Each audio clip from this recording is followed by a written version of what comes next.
So, sige, let's solve this problem involving uh, beam deflection. Okay? So, given the beam, ayan, so this is not just an ordinary beam. Beam is simply supported. That is a continuous beam. So, at least two span na yan. Ito, first span, second span. Then may overhang ka pa. Okay, so magandang approach talaga dito pag ganito, magano ka na. Yung pang continuous beam, 3 moment, fix and moment. So di na practical tong ano, mag area moment ka pero since ito yung nire-require, yan. So di na practical to eh. Area moment or conjugate beam. Sige. Pero sige, let's solve this. Use the moment area method to determine the slope at A, slope daw dito, and the deflection at point C, dito sa may hinge. So, obviously, hinge yan, zero yung moment dyan. So, ibig sabihin, dyan din mag-change ng concavity. 'Di ba? So, pag zero yung, naalala sa, ano, sa calculus, pag zero yung second, sinet mo to zero yung second derivative, ayan, yung point nun, nag-change na siya ng concavity. Second derivative kasi from load, then shear, then moment, 'di ba? So, ayun. Okay? Sige. So, ano muna natin gagawin dito? Determine muna natin if ano siya, statically determinate ba yan. Paano nga ulit yun? Bibilangin lang natin. Ilan ba supports nito? Ito dalawa. One, two, horizontal, vertical, di ba? May horizontal, may vertical. Dalawa. Sa hinge, dalawa rin yan. Hinge yan eh. Dalawa. Ito, vertical to vertical. Ilan yan? 1, 2, 3, 4, 5, 6. Okay? Six equations, six unknowns. So, check natin yan kung ilan yung equations of equilibrium. So, para sa equations of equilibrium, ano lang naman yun eh, hatiin mo lang yun yung member. So, since may hinge dito, mahati mo to. Mahat, mahati kasi to. Di ba? So, magiging ito yung first span, then ito naman yung second span. So, parang first part, second part. So, parang sa isang part ay tatlong equations magagamit mo, yung of equilibrium, dalawa sila. So, 3 times 2. And 3 times 2 is 6. 6 equals 6. So, ibig sabihin, okay, determinate yan. Okay. So, pwede natin yan gamitan. Hindi naman yan statically indeterminate. So, provable to. Though solvable din naman yung statically indeterminate, pero gagamit ka lang ng ibang method pa.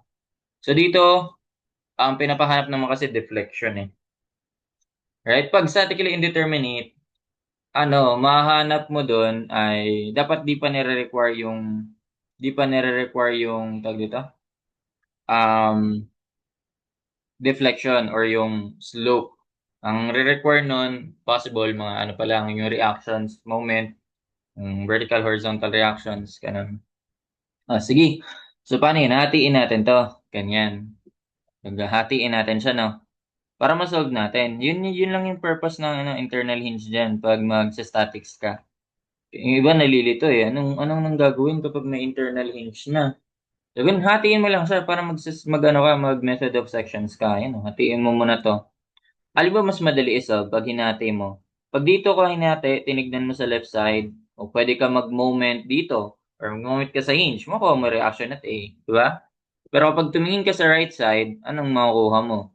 Unknown pa to, apat. No, 1, 2, 3, 4. Pero dito, ayan, makukuha mo siya.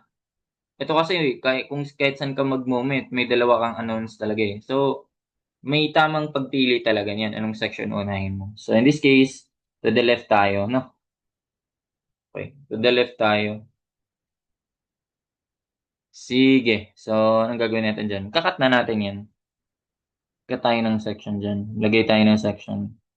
Okay, so, pag kinat ko yan, parang mangyayari ay kakaroon ako ng reaction dito. Dito ko na lang ilagay sa gilid.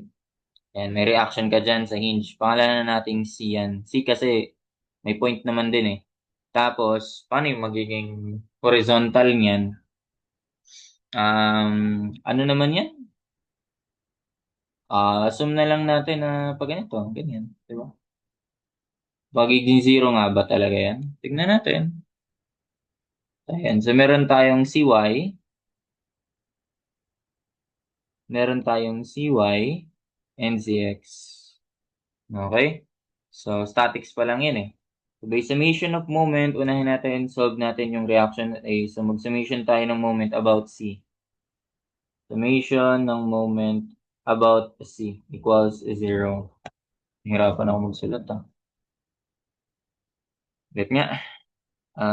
Summation ng moment about C equals 0. Okay?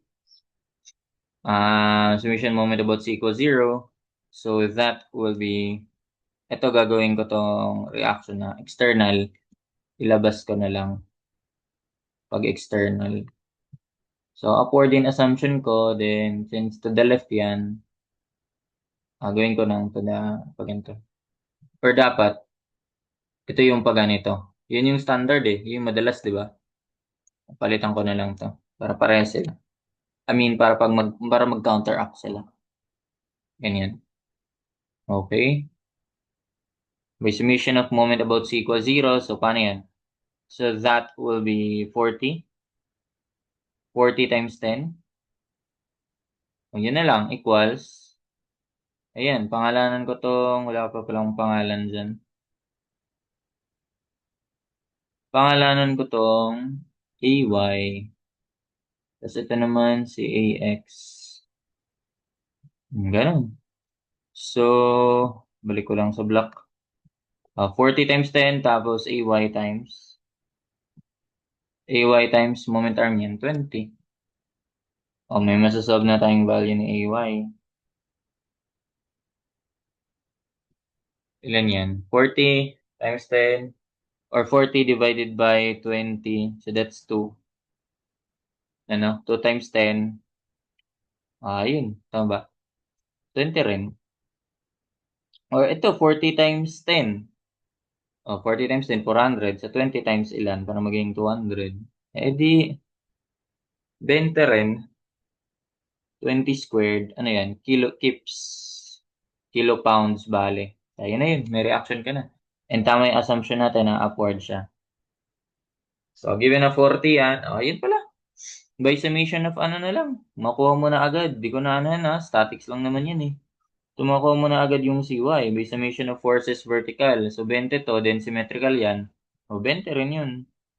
20 keeps upward din. So, tama ang assumption natin dyan. Okay, so meron ka ng AY and CY. Okay? So, pwede ka na ba lumipat? Pwede ka na lumipat. Pero pag lilipat ka, syempre, obviously, mag-flip yan. Diba? By Newton's third law. So, dito sa other side, pababa na tong CY. Then, to the right naman tong CX. Ganon. Okay, so ito naman yung CY, ito naman yung CX. So, pwede naman tayo dyan mag-moment sa pwede sa D, pwede sa E. Masasolve mo naman parehas, di ba? So, sige, summation of moment tayo. Summation of moment about, saan ba pwede? Saan ba maganda? Parehas lang. Sa D na lang. Moment D equals 0. Ayan. So, CY times, ito yung pababa. So, kailangan ko mag-assume ng value nitong E. So, kung pababa to, no? Tapos, ito pababa rin. Ano ba ang tamang assumption nito? Paangat. Sige, babaguhin na lang natin. Babaguhin na lang natin kapag mali. Di ba? So, that is UI. Yan, roller lang naman yan. So, vertical reaction lang meron dyan. Summation moment about D equals 0. So, paano yan? Meron kang CY, pababa. CY times 10. CY times 10. Tapos, ano pa? Ito, plus EY. Parehas to ng ikot eh. Pag ganyan sila eh. Ito lang yung opposite, no?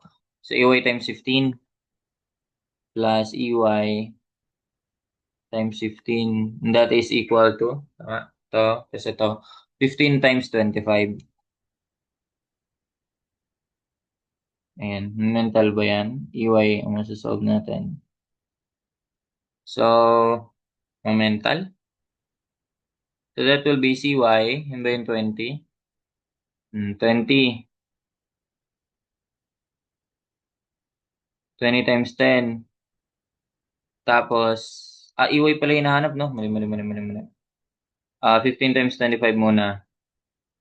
Tapos minus ko CY times 10. 20 times 10 yan, di ba? Tapos divide ko by 15. Negative ba to? Positive naman. 35 over 3. 35 over 3 kips. Ayan na, may iway na tayo. So, by summation of forces along vertical ulit, so makakuha mo na rin si D. Diba? So, dy naman. Tama nga kaya yan. So, ano lang to? Downward to, downward. So, add mo lang yon. CY ay 20. Tapos, yung ano ay 20. Tapos 15. Babawas mo yung EY na 35 over 3. So, paangat din pala siya. 70 over 3 naman yung dy natin. Wala rin naman tayong pake sa magiging ano eh, magiging horizontal effect niya eh. Kung may value man yan o zero. Zero lang din naman. 70 over 3. Hindi mo natin kino-consider yung horizontal. Goods na yan. Yan na, meron ka na reactions. Kaya na ba yan? Yan, meron ka na. So, ito, wala to. Wala ka namang nakikita ano eh. External loads eh. O dito pa lang o sa labas oh.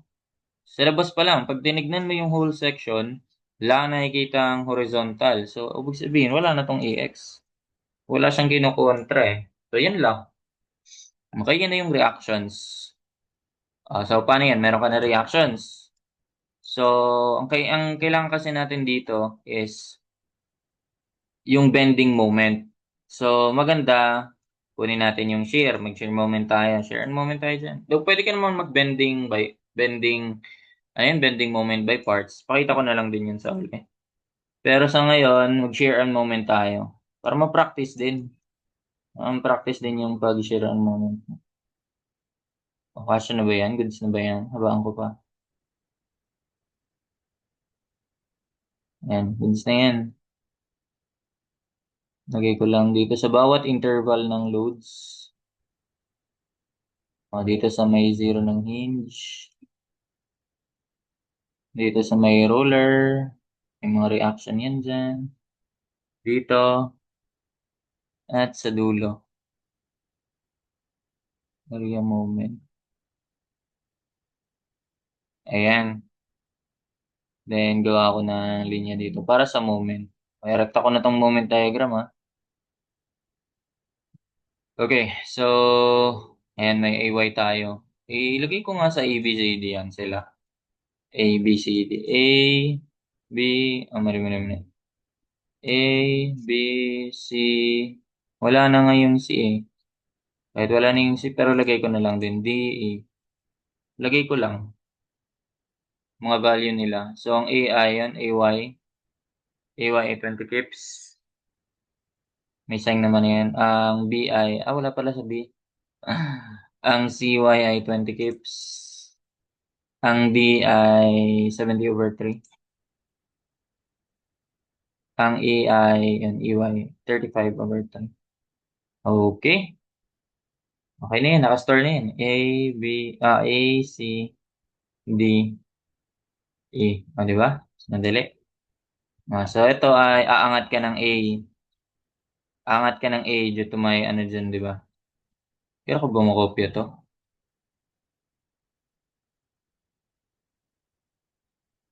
Kaya rin naman makopya. Hello?